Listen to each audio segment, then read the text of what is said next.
Virgin Most Powerful Radio, sharing the gospel with clarity and charity.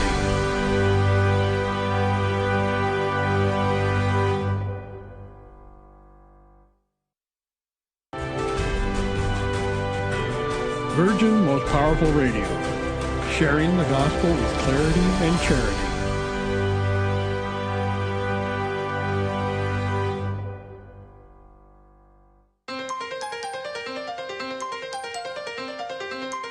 And now, Virgin Most Powerful Radio is pleased to present Hands-On Apologetics with renowned Catholic author and apologist, Gary Michuta.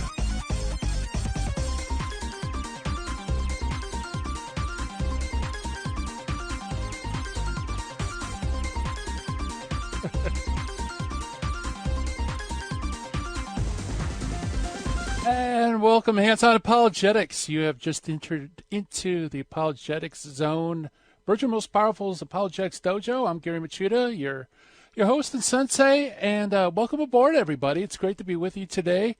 Got a lot on our docket today, and lots of fun stuff. You know, here on Hands-On Apologetics, we dive into how to explain the faith with clarity, charity, and confidence. And I know a lot of people who watch or listen to this broadcast, they might not ever really engage in apologetics, but they just like learning about the faith. They like hearing about, you know, the give and take of dialogues and things like that. But really, it's kind of like those of us who watch, home improvement shows or fishing shows or whatever. It's not like we'd actually engage in that stuff, but it is kind of fun to see how, you know, the deadliest catch, how they catch crabs and things like that. So I think there's a lot of listeners and viewers there kind of like that, I'll never really use this stuff, but it's good to know, you know, it's fun to listen to. Well, that's not necessarily true, folks, because we're all called to be able to give a reason for the hope that's in us. God will send people to your lives where you can use this. And sometimes God may even call us to be evangelists. And you don't need to have a course in apologetics to be an evangelist. You don't need to have all the answers. In fact, evangelism, missionary work, can be really simple and very easy to do. And so I'm thrilled because there's this great book out there. It's called The Missionary of Wall Street by Stephen Auth. He's going to be our guest today, and he is works in a major financial institution there in New York, and yet he's a faithful Catholic who goes and stands on street corners, calls people to former Catholics mostly to come and if they haven't availed them of the sacrament of confession, to do so. So he's out there. He's on the streets, and you could be on the streets as well. And so I'm looking forward. We're going to talk with Steve Auth about his work in New York, about evangelism, and about taking away the fear of being out there and calling people, inviting them to the faith, inviting them back to the faith. That you shouldn't be scared, and it's really quite simple. So we're going to have Steve Auth jump onto the show, the dojo mat, if you will, and give us the lowdown about what's going on in New York, Wall Street area. We're also going to sharpen our critical thinking skills with the Finding the Fallacy, which today is the Gambler's Fallacy, and we're also going to meet the early church father, Gaius, the presbyter of Rome. So lots in store for you today. It's going to be a fun broadcast, and I hope you enjoy our guests because, like I said, Steve's he boiled it down to some very simple steps that anybody can do. And that includes you and me. Even I can do it. So if I could do it, you certainly can do it. So, after the first break, Steve's going to come on the show. If you want to join in the conversation, you could give us a call at 888-526-2151. That's 888-526-2151. And your input's always appreciated. Or perhaps if you want to shoot us an email and share with us. Maybe you have a question about the faith. Maybe you're not sure. Somebody asked you posed an objection against the faith and you're not quite sure how to answer it. love to hear from you. I try to help you any way I can. And if I don't have the answers, I can point you to resources that do. And so you're asking, well, how do I do that? Well, you just email us at questions@handsonapologetics.com. Questions@handsonapologetics.com. That's Hands-On Apologetics is all one word. And that goes directly into the dojo mailbox, which I do read and respond to, and even bring on the air. So good stuff there. Let's see, let's do our shout-outs, shall we? I'd like to say hello to everybody watching a live stream on social media, which includes Facebook and YouTube. Hello, everybody. Beth, another beautiful explosion of emojis. Appreciate it. It's good to see familiar names there. And, of course, I don't see the feed, or I don't even know if there is a feed for Facebook, but hello, everybody on Facebook. There is a corner in the dojo for you as well. It's just a sense I can't really see you. And welcome everybody listening via radio, through Catholic radio, or just your neighborhood radio station. Love to have you on board as well. And for those who want to access all the great programs that we have here on Hands-On Apologetics, or any of the other great programs Virgin Most Powerful produces, go to our website, folks, to virginmostpowerfulradio.org. And select shows, and you can select Hands-On Apologetics, and boom, all of the shows are available. Podcast form, you can share them, you can download them, you can download it into your phone so you can listen to it in the car or while you're working out, however you maintain your media devices. So welcome and thank you for listening to us through those means. Now, it's time to jump to the Finding the Fallacy. Finding a fallacy for today is called the gambler's fallacy. Gambler's fallacy is also known as the Monte Carlo fallacy, or the fallacy of the maturity of chances. Interesting gambling analogy. So what is it? Well, it's the mistaken belief that if something happens more frequently than normal during a period, it will happen less frequently in the future. Okay, so it's the mistaken idea that, I roll a six-sided dice, it comes up 6. I roll it again, it comes up 6. And then I think, well, me rolling it 3 times will be astronomical. And I roll it and it comes up 6. That's the fallacy that because it happened frequently in the past that it was unlikely to happen in the future. The funny thing is, folks, is that when you roll a dice, a six-sided die, you have a 1 in 6 chance of hitting that number. Now, that doesn't change. So it's a 1 in 6 chance on your first roll, a 1 in 6 chance on your second roll, and a 1 in 6 chance on your third roll. It doesn't become less likely that you will roll that number. It's still the same odds. And the fallacy is that it believes that if you do it, happens more than once, that somehow it'll be less frequent. But that's not true. Now, if you look at it from the other perspective of, okay, rolling six times, that would be difficult.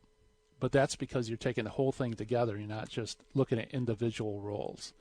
Okay, so now that I've lost everybody in the audience with that explanation, that is fine, because the gambler's fallacy, in my opinion, I don't think it really happens in apologetics. At least, thinking in the past, I can't remember ever stumbling across the gambler's fallacy.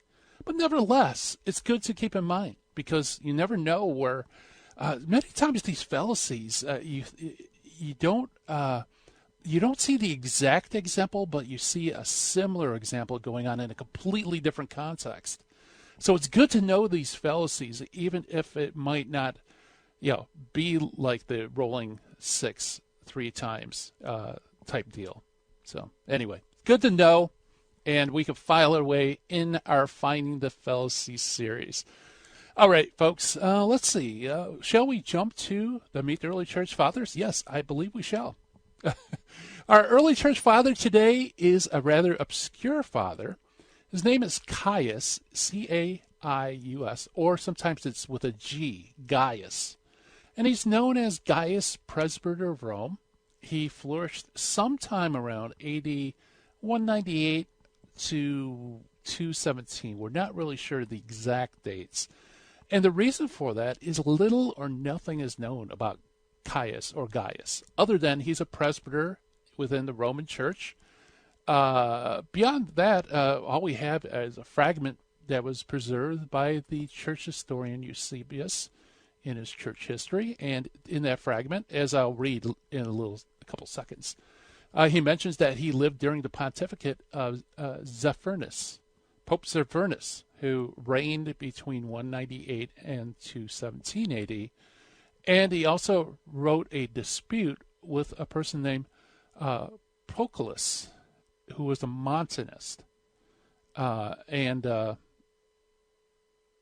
That's pretty much it. There are some fragments that in Hippolytus that they believe was from Gaius, but that's neither here nor there. It doesn't seem to be authentic. So that's pretty much all we have about this early church father.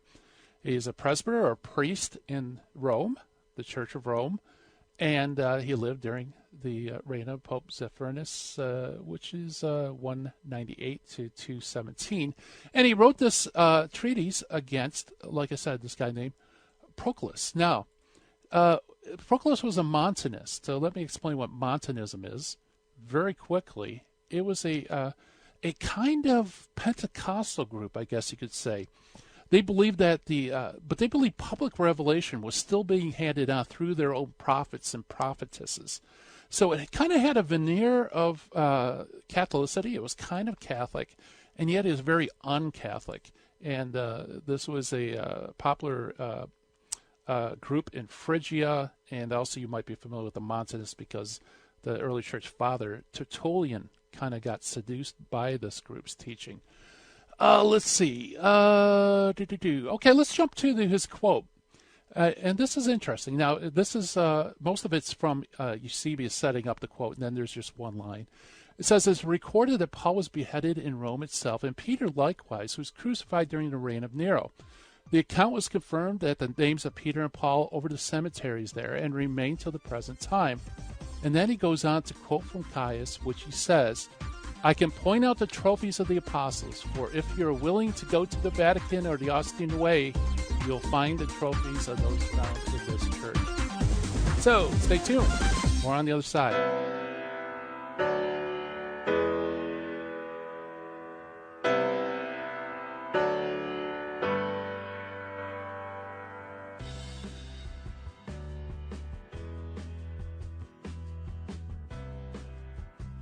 This is Terry Barber inviting you, all the men, to a men's conference June 15th at the Sacred Heart Chapel. This is going to be a day where we're going to talk about true masculinity. You know, there's a problem in the Catholic Church today. We have very few men who love the Catholic faith. And I know a lot of the wives that I'm listening to right now saying, I want my husband to be on fire for the faith. Send him to the men's conference. Your son, send him to the men's conference by going to virginmostpowerfulradio.org or call 877-526-2151. That's June 15th. When your husband comes back from this conference or your son, they're going to have a different view about their Catholic faith because they're going to meet three men who love Jesus and his bride, the church, and are going to instill in them a love for Christ and his church, the Eucharist, Our Lady. Bring them to virginmostpowerfulradio.org. Sign up there or call 877-526-2151. Full sheen ahead. It is only because of your continued prayers and generous donations that Virgin Most Powerful Radio can broadcast live each weekday. We count on your spiritual and financial support because you understand the urgent need for Catholic programming that shares the gospel with clarity and charity, but without compromise. Please prayerfully consider becoming a monthly donor. You can set it up with the touch of a button on our website, catholicrc.org.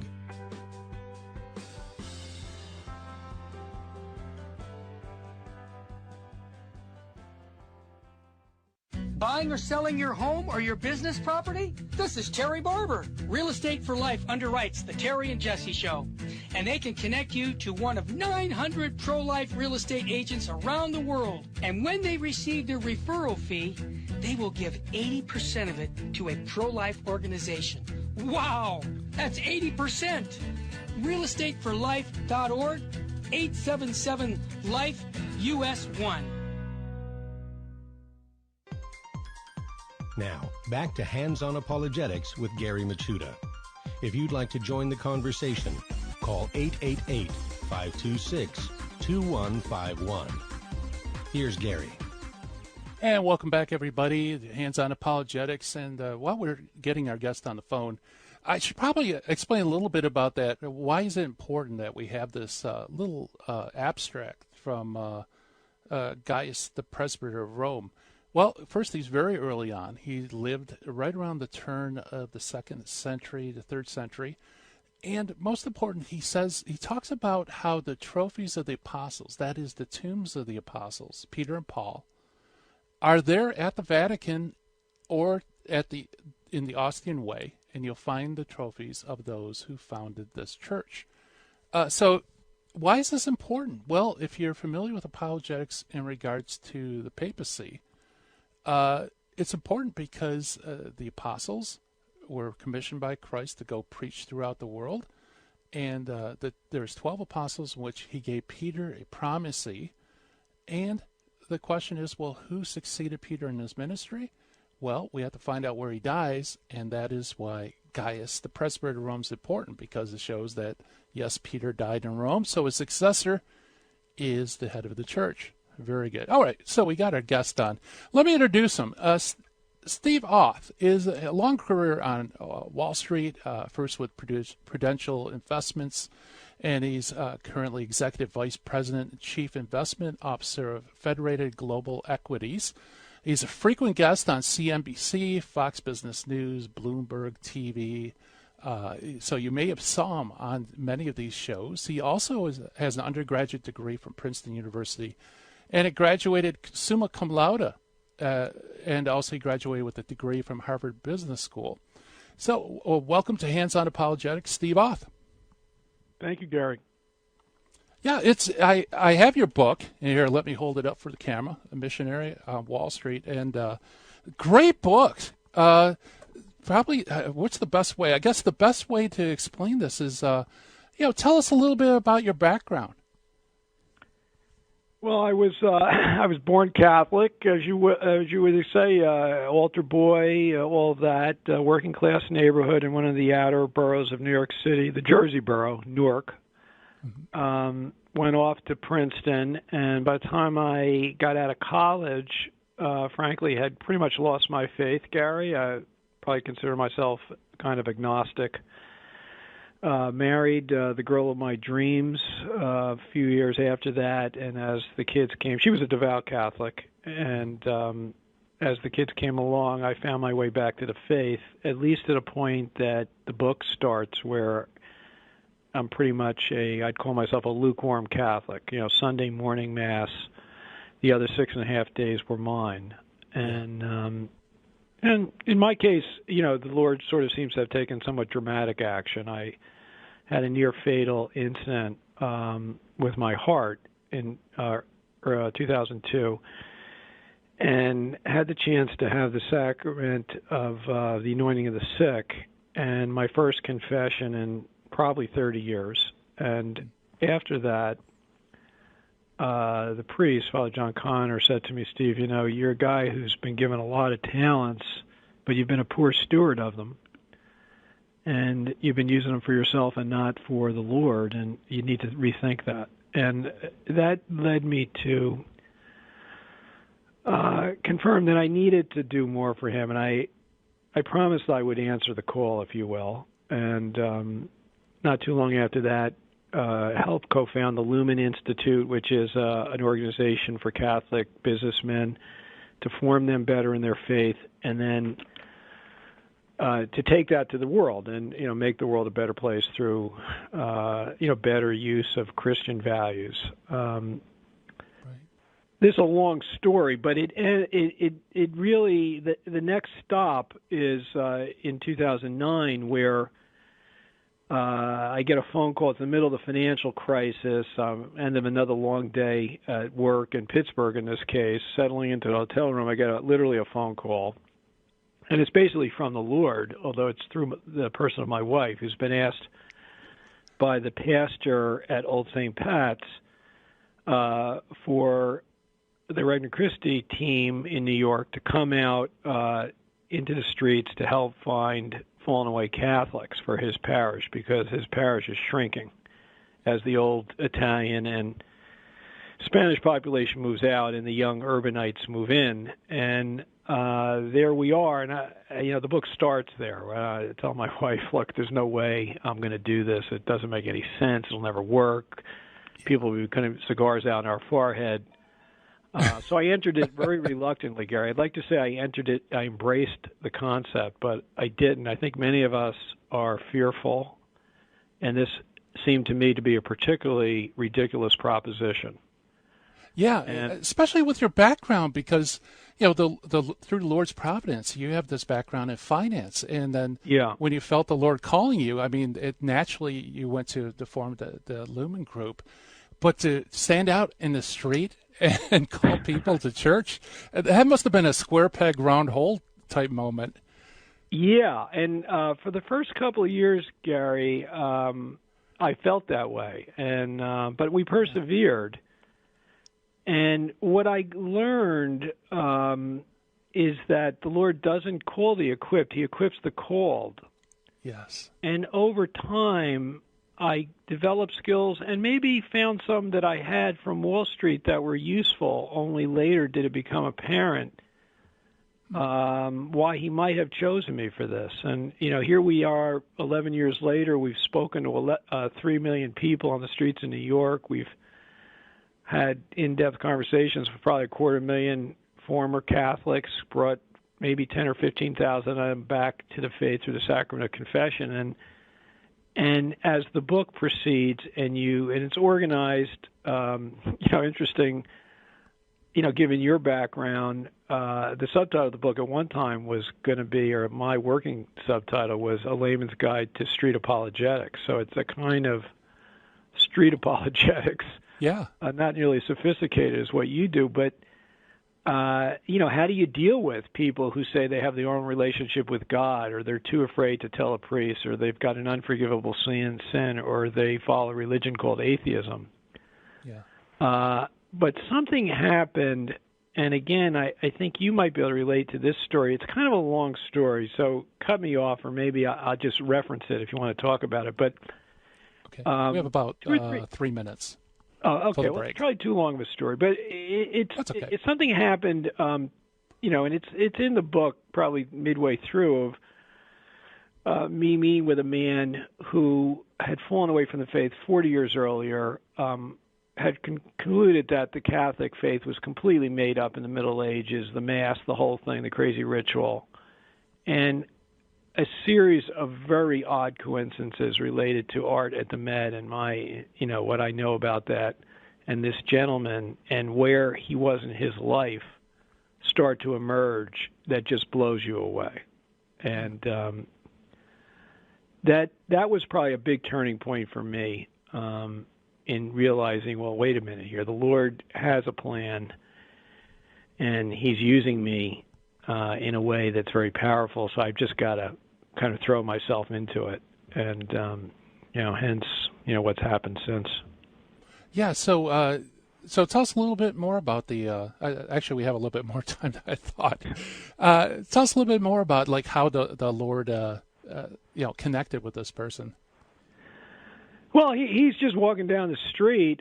He's from Canada. He's on his way to the airport. He'd been in New York cleaning up business, as he says. He passes my partner with a response, been there, done that. Our pickup line is, are you Catholic, by the way? Kind of very provocative question, which you can take at a lot of different levels. Yes. Been there, done that. I am just walking to my post as he comes across, so he bumps into me, and I pick up the conversation walking alongside of him at a high speed because he's in a hurry. We learn to go along with people. So anyway, I said, what do you mean, been there, done that? And he goes through the story about how he'd given up on the faith, it's all made up, et cetera. And I'm trying to stall for time and ask him, well, where else you've been in New York, And he mentions he's been to the Met, see anything there like supper at Emmaus. He says something to do with Emmaus. I goes, I thought it was interesting, but I really didn't understand what was going on. And I bells go off in my head because the painting he had seen was the Supper at Emmaus by Diego Velázquez, painted during the Counter-Reformation. in the early 1600s, and it was a painting developed by Velázquez to sort of substantiate the origins of the Catholic Mass that is given to us not just in the Gospel of the Lord's Supper, but in Luke's Gospel in the Supper at Emmaus, and the story everyone knows on your station, I'm sure. You know, the liturgy of the Word being as Christ walks with these two discouraged disciples on their way out of Jerusalem on Easter Day. He's doing the typology of Old Testament, New Testament, and then they sit down and break bread, and he says the blessing. It's the sacrament of the Eucharist, and that's when they recognize him. And Velázquez paints that recognition moment. It's a very, very dramatic painting. Impossible to find in the Met. In a back corner, I had just studied it 2 weeks earlier because it's part of a tour that Evelyn and I do at the Met now about spirituality. But in any case, I said, Mike, you ran into, in the book, I call him Rich, actually, but I said, Rich, you ran into, like, the only person in New York could tell you about this painting. It was really odd. It's about the reason you left the church 40 years ago. The Mass wasn't made up. The early Christian community built it around this story that Christ himself gave it to you. Yeah. And he's thinking about this. And by now he's already missed his plane, by the way. And I say, well, Mike, there's something wrong here. And he says to me, I say, what's wrong? He goes, I'm dying. 3 forms of cancer. I'm actually in New York cleaning up my estate. Wow. And I'm thinking to myself, this is too wild. How did this happen? Right. And now, if I said, Mike, you understand? I mean, the Lord is reaching out to you here to get you back to the church and receive the sacrament of confession. I mean, beautiful. And, I start talking. I said, Mike, do you know what hell is? He says, no, I really thought about it. I said, well, it's whatever you've been looking for your whole life here on earth.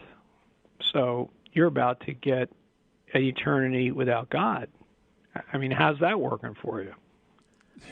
So it goes on, and eventually this missionary gets Mike into the church, and it was a turning point for Mike. I hope. I pray for him every day. I really don't know. In all these stories, none of us know where they end. You know, we don't have that privilege. We're just agents of the kingdom. We're not kings of the kingdom. But it was also a turning point for the missionaries. You know, like we said, wow, there might be a reason why we're here. Yeah, beautiful. Yeah, if you weren't there, he was just walked by. Well, I hear the music coming up. We're talking with Steve Auth and his book, The Missionary on Wall Street. Got to check it out. It's by Sophia Press. More on the other side of the break. So stay tuned, everybody.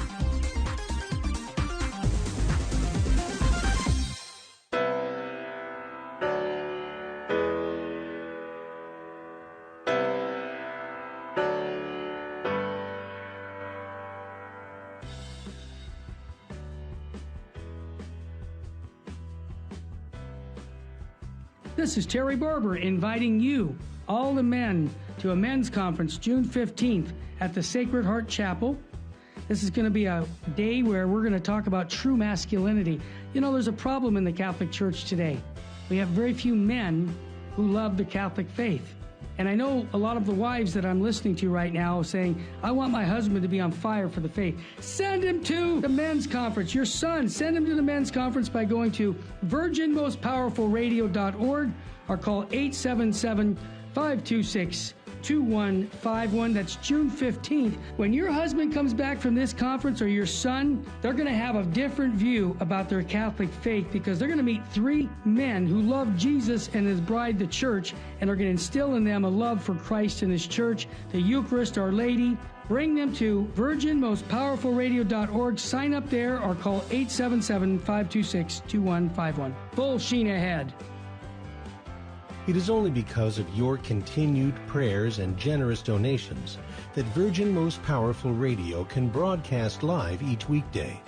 We count on your spiritual and financial support because you understand the urgent need for Catholic programming that shares the gospel with clarity and charity, but without compromise. Please prayerfully consider becoming a monthly donor. You can set it up with the touch of a button on our website, catholicrc.org.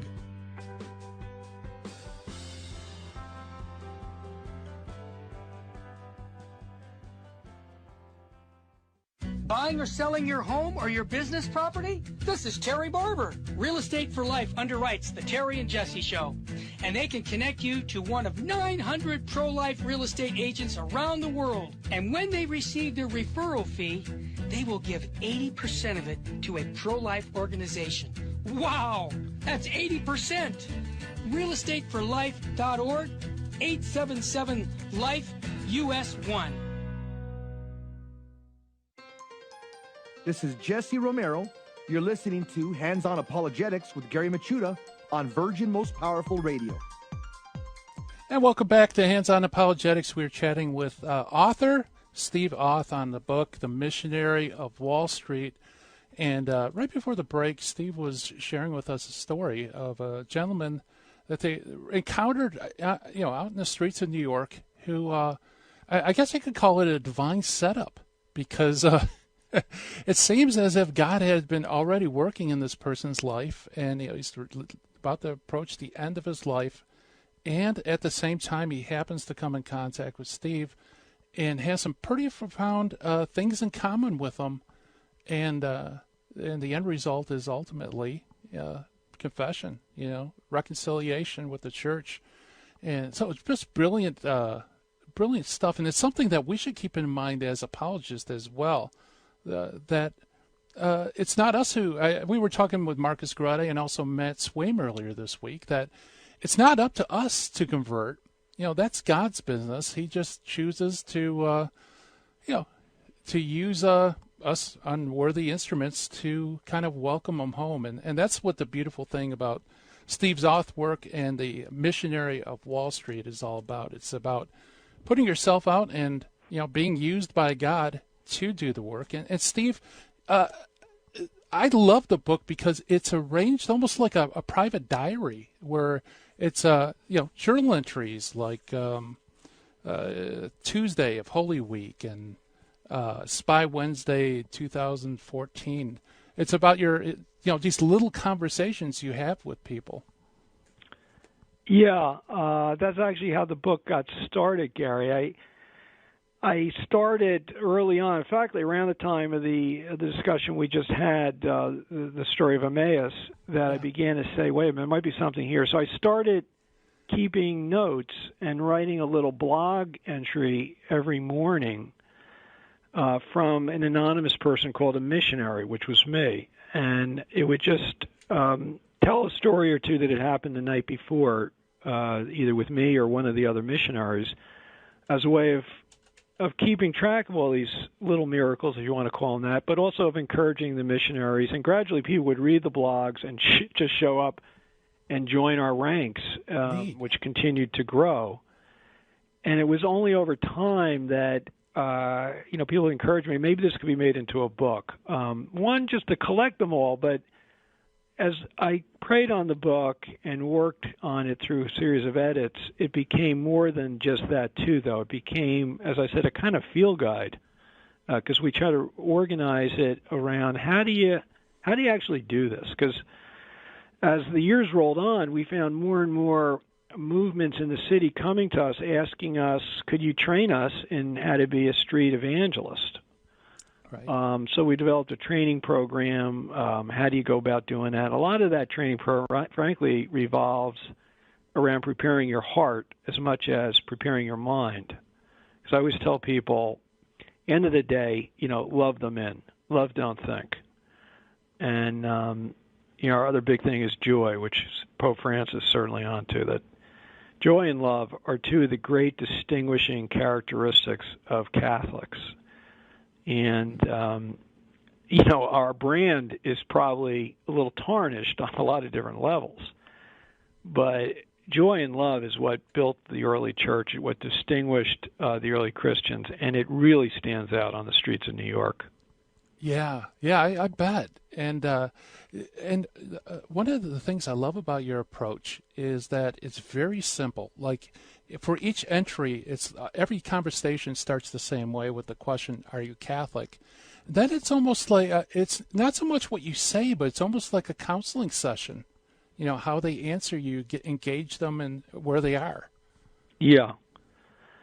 Yeah, and that might be a little Wall Street skill. You know, I lead a lot of people, and with investment professionals who are, many of them smarter than me, you really can't order them around. You know, you kind of ask questions and try to get a conversation going. And and that's what we do on the streets. You know, the image of this probably is the soapbox preachers in the subways. People, if they've been in New York, have seen them. You know, the Lord is coming.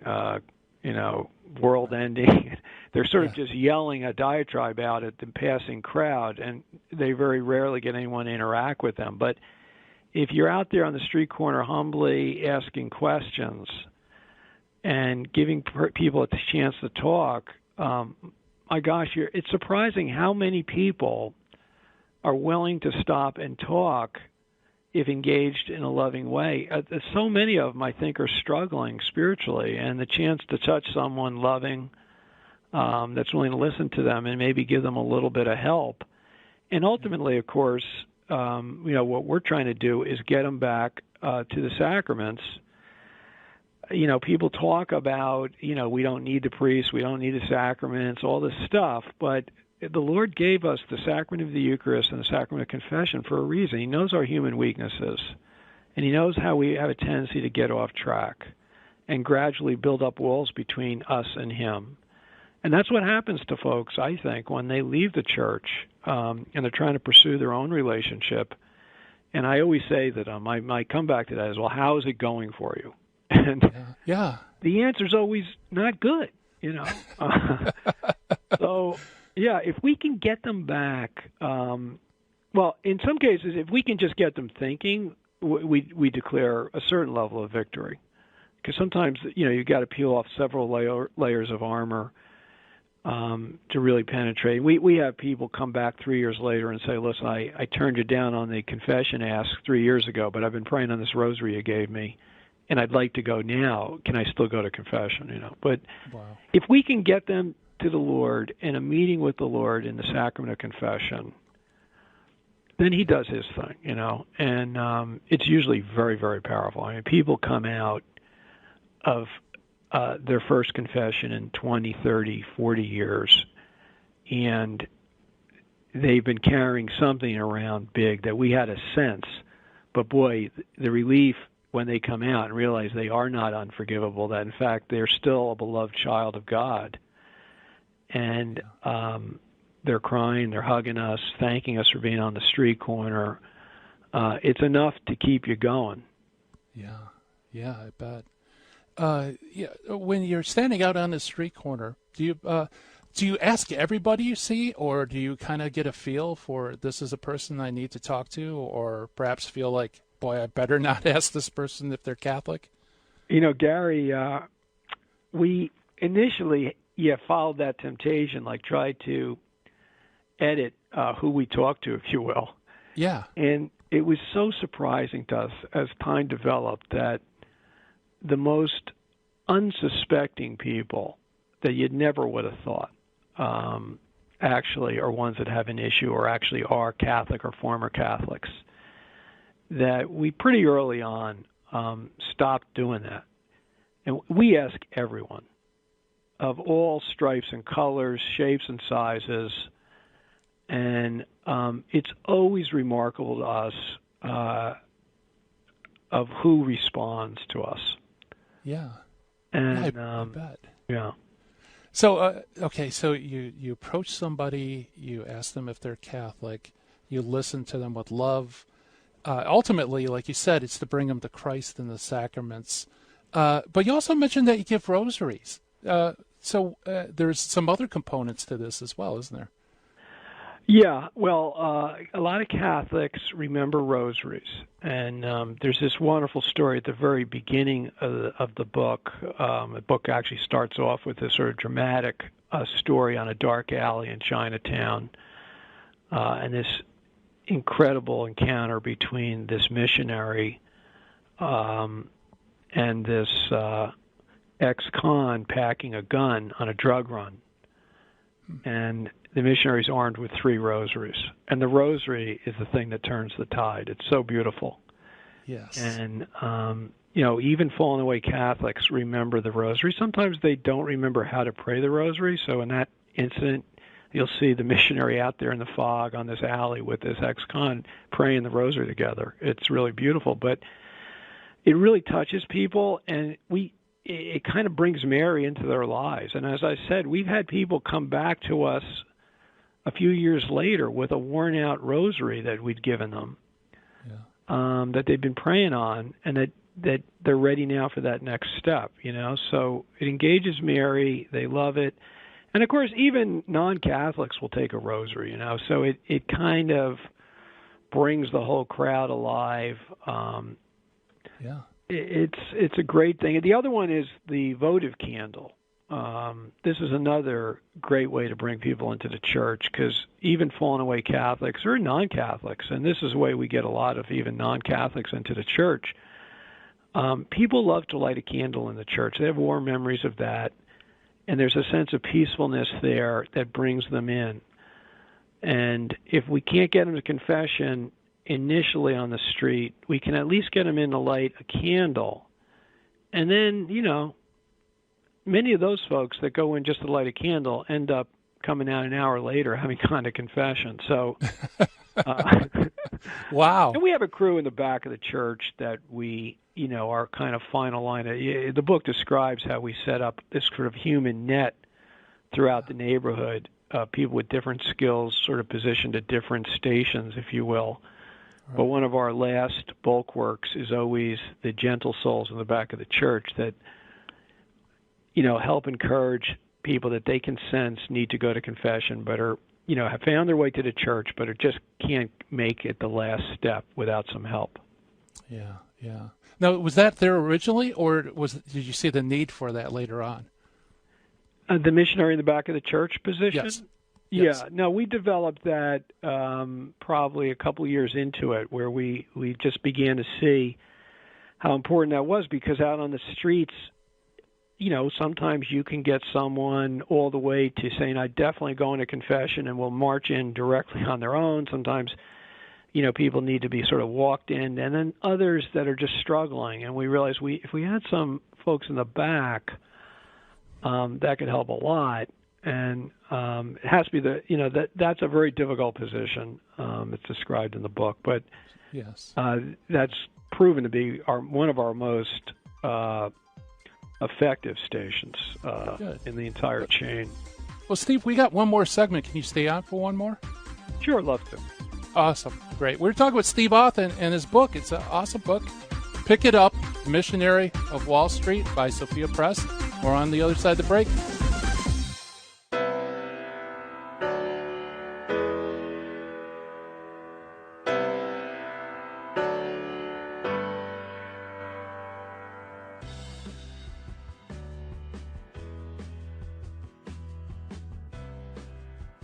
This is Terry Barber inviting you, all the men, to a men's conference June 15th at the Sacred Heart Chapel.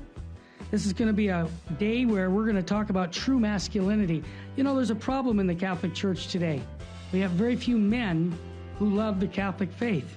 And I know a lot of the wives that I'm listening to right now saying, I want my husband to be on fire for the faith. Send him to the men's conference. Your son, send him to the men's conference by going to virginmostpowerfulradio.org or call 877-526-2151. That's June 15th. When your husband comes back from this conference, or your son, they're going to have a different view about their Catholic faith, because they're going to meet 3 men who love Jesus and his bride, the church, and are going to instill in them a love for Christ and his church, the Eucharist, Our Lady. Bring them to virginmostpowerfulradio.org. Sign up there or call 877-526-2151. Full sheen ahead. It is only because of your continued prayers and generous donations that Virgin Most Powerful Radio can broadcast live each weekday. We count on your spiritual and financial support because you understand the urgent need for Catholic programming that shares the gospel with clarity and charity, but without compromise. Please prayerfully consider becoming a monthly donor. You can set it up with the touch of a button on our website, catholicrc.org.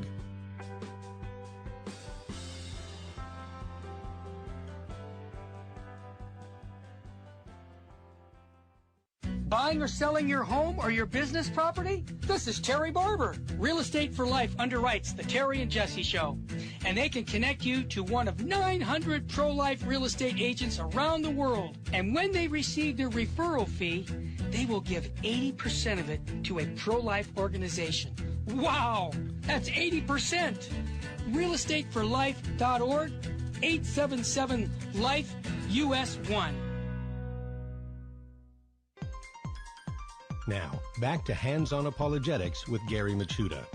If you'd like to join the conversation, call 888-526-2151. Here's Gary. And we're chatting with Steve Auth and the Missionary at Wall Street. Great book.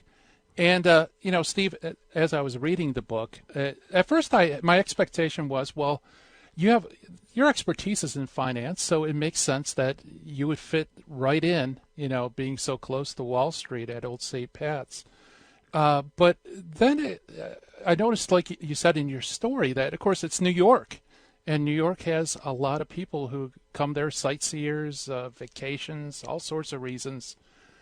So it's funny the Lord puts you in this situation not just for New Yorkers, but for anybody. I mean, it could be from all over the world. Yeah, it's another beautiful thing, Gary. In some ways, New York is like the New Jerusalem. I mean, Jerusalem was the crossroads of Europe and Asia at the time. And, you say, why did the Lord come there, And it actually was a very important place logistically, if you will, from which the faith spread through the whole world. But New York's a little that way. I mean, we certainly engage a lot of folks from the parish, and I can assure you all of them now have been to confession.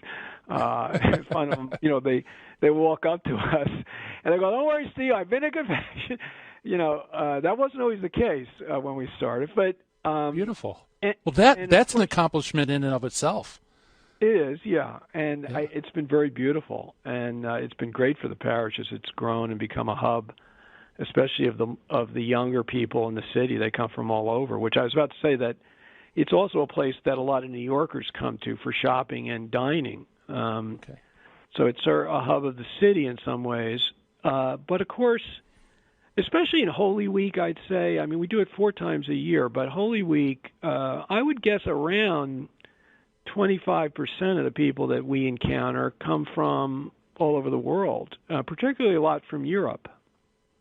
And in fact, I'm going over to Ireland next week. I've got a board meeting out there, but I am going to be talking to some of the bishops out there and other friends in the community about taking this mission to Dublin as an example, because, it's a great place for doing this kind of thing. A lot of ex-Catholics and good pedestrian traffic flow, which are the 2 things you need, I think.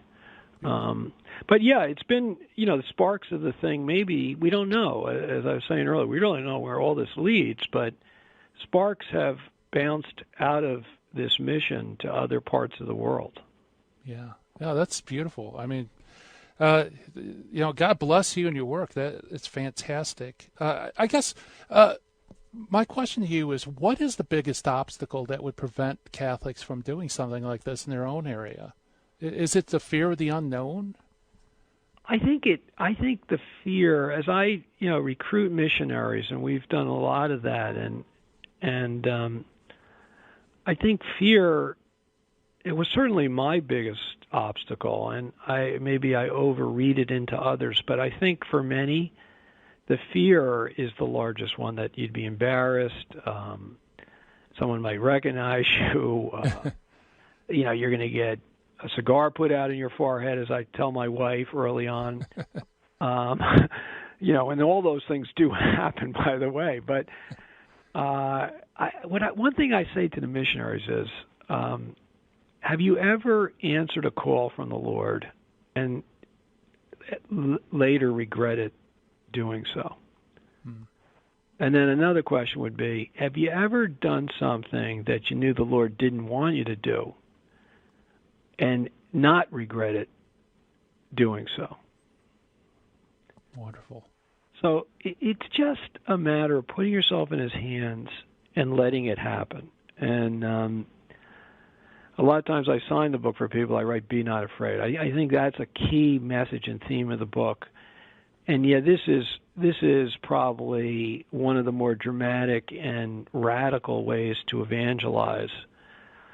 And not everyone will feel like they can do it, but I would say almost everyone can do it, I'd say. But in addition, I'd say that there's a lot in this story that I think will at least inspire other Catholics to be a little braver about evangelizing in their own circles, and maybe give them a few tools, practical tools of how you do that. Too often we're afraid to bring up topics of faith anymore. Yeah, and the culture doesn't want us to, so we're all hiding in our little holy huddles. Right. And as I say in the book, that probably will get us to heaven, but it doesn't bring a lot of folks with us. And we were set up, and we still say it every Sunday, one true apostolic faith. This faith was set up initially as a form of evangelization, and it still is, and we all are part of that, not just the priests. Yeah, very good. And one thing I really appreciate in your book, although it goes against my grain, and this tells me that I'm not cut out for this work, is that you will approach someone and they'll start an argument. And like with me, I'd have to fight that with every fiber of my being, not to enter into apologetic dialogue, right? Right. But you hone in on like an exocet missile. You go past all that to find out, okay, what is the real problem here? What is the real objection? Yeah, and Gary, I always tell the missionaries, do not engage. What we're trying to do in some cases is stall for time and look for a soft spot, but you're not going to win an encounter like that with an atheist on the basis of punching and counterpunching. Right. It's not going to happen, and they're going to leave thinking. There's another example of these arrogant Catholics who think they have all the answers, and they don't even hear you as you're trying to lay out your case. Yeah. So I want them to come away saying, wow, those Catholics are different. They're loving and joyful. Maybe I should give them another chance, or maybe I should think more about that, or maybe I should read more about that. So with the atheists in particular, it would be wonderful and a high-five moment if we could turn one of them in one encounter from believing that there is no God to believing that there is one, and going into church and receiving the sacrament of confession if they maybe were Catholics at one time. But that's a tall order. Right. There, we're just trying to peel the layer armor off and open their eyes to something that's very beautiful and get them thinking, like, why are those people so joyful and why am I not? Because, by the way, I shouldn't generalize, but a lot of the folks that we run into who proclaim very violently that they're atheists often seem to be, to me, the least happy and joyful people we meet. Yeah, very good. I've noticed that how with your different encounters in your book that you appeal to the joy of the Lord, and basically in a non-confrontative way, like you said earlier. How's that working out for you? Yeah. And it gets them to start thinking, gee, I seem to be doing the same thing and it's not working. Maybe something's wrong. Yeah, that's beautiful. So what is the most difficult encounter that you run into on the streets? I think, Gary, the The most difficult are the folks that feel they have an unforgivable sin and have done something that they know in their conscience is deeply wrong and think they can't bring it to the Lord. They're hiding from Him. Yeah. And that's effectively why they left the church, maybe, or it started their decline or something in there. And trying to convince them that that's not the case. Again, we try to love them in at that point. And, I have this little prayer card that we make up here, laminates of the Prodigal Son, The Return of the Prodigal Son by Rembrandt. It's a great image if anyone. There's actually two of those, two different versions, but they're both very good. If you want to look them up, they're not familiar. But and on the back of it, I let people know. I said, listen, think about this. If you think about going back to confession differently, you're in persona Christi. The priest is in persona Christi. You're talking to God. He already knows everything you've done. And do you think your sin is bigger than His mercy? He created everything. He knows what you've done. And go back to the story. We have it on the back where the son has done something that he believes is unforgivable. And he's going over in his mind 3 different ways of kind of confessing and seeking his father's forgiveness. And the father doesn't even give him a chance to say any of it. As soon as he sees him over the top of the hill, he knows why he's coming back, which is all the Lord wants. He already knows everything we've done. He just wants us to come back and show contrition and say we're sorry. And when people think about it that way, it turns their head about the possibilities. And as I said, a few segments ago, when one of those souls comes back out, it is so dramatic and so beautiful to see. You realize you are doing the Lord's work here. Okay, you're not the one confessing Him or her, and you're not the one forgiving them, but you're part of it. And just being part of it is a real grace, a real treasure. Wow. Yeah, that's beautiful. Well, Steve Auth, your book is The Missionary of Wall Street, put out by Sophia Institute Press. Do you have a website where people could go that might be interested in being a street evangelist? Yeah, they can go to the Regnum Christi website. I think there's a link for that on the Sophia Institute Press website. But yeah, Regnum, if they just Google Regnum Christi, they'll find their way into the Regnum Christi website, and they'll find a link to how to be a missionary. And again, or if you go into the Sophia Institute website, you'll see a link, how to be a missionary, and that'll lead you into a contact with us.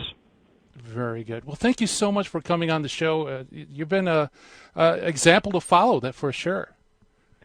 A cracked rock, Gary, but still out there fighting for the Lord.